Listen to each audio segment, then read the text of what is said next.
એ એમને જીવવા નહીં દે, જામીન લેવા પડ્યા છે.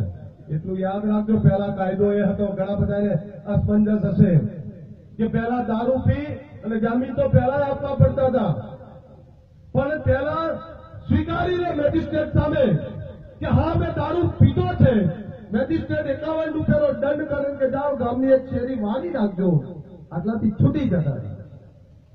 હવે જો આ લોકો સ્વીકારશે કે હા મેં દારૂ પીધો તો ઓછામાં ઓછી 100 મહિનાની સજા થવાની.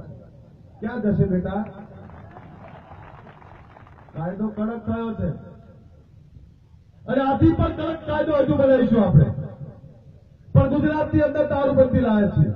એક અધ્યાય પૂરો થયો ત્યારે તમારો મુદ્દો પૂરો થાય છે. માણસ અમારા યુવાનો દેશ મુક્ત કરી લડવાની શરૂઆત તો હવે